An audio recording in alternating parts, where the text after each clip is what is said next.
along, as they're paying attention to these the X Factor mutants, we have soldiers that just come out of nowhere blazing at them again. So they're just being attacked every time they take a breath of fresh air. They're finding themselves attacked by someone for some reason, and they're different groups every single time. Now this is when all of a sudden, as they're running, they realize that they're not being shot at anymore. There's a female hero in a helmet masked up, but they know it's a female who saved them on the other side of the bridge.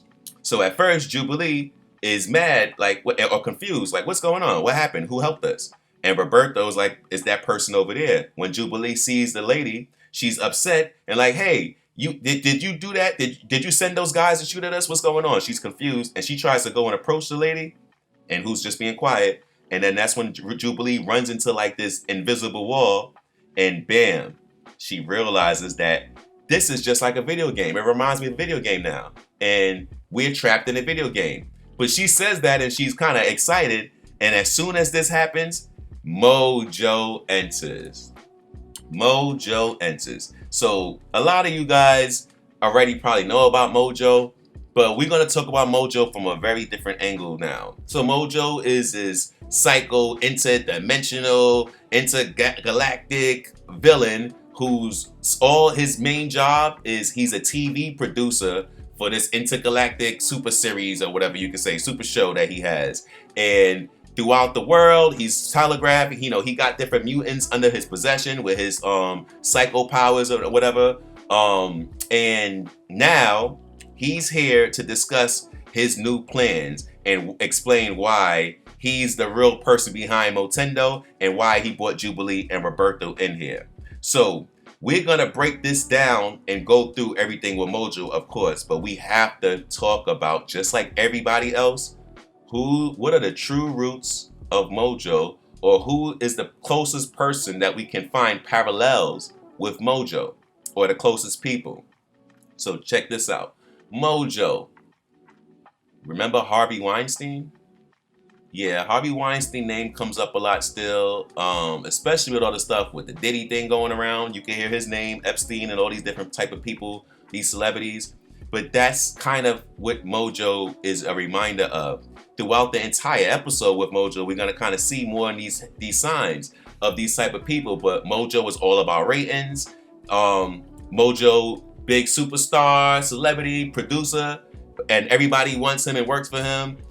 Even though he's manipulating them in the background, and you don't realize that he uses some type of coercive power over them, and it seems like they really love him and fans, but they really fearful of him and whatever. And then also, we're gonna talk about how the fact that Mojo, when he has his lowest ratings and he's doing bad, he is the skinniest. He loses weight, just like Harvey Weinstein. Think about it. When Harvey Weinstein was at his top, winning all the awards, Oscar this, here it is, I got this movie, this, all these different things he's doing, working with all the top people. And we already know all the stuff that's going on behind the scenes. Of course, it was way more than likely than what he was charged with.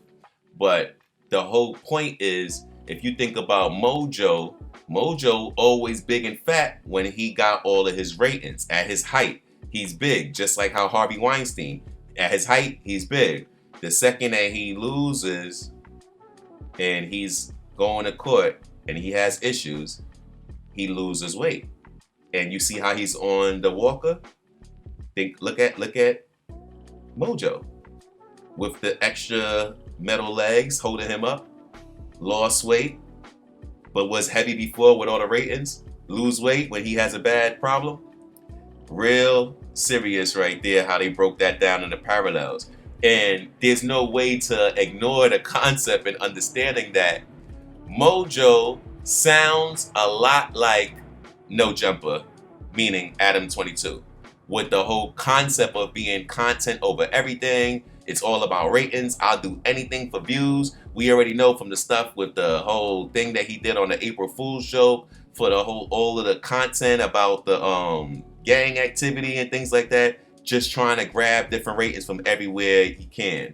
So very interesting. Now, let's get off of that now. We're gonna have more things to talk about with Mojo. Let's get into this now. So basically, Mojo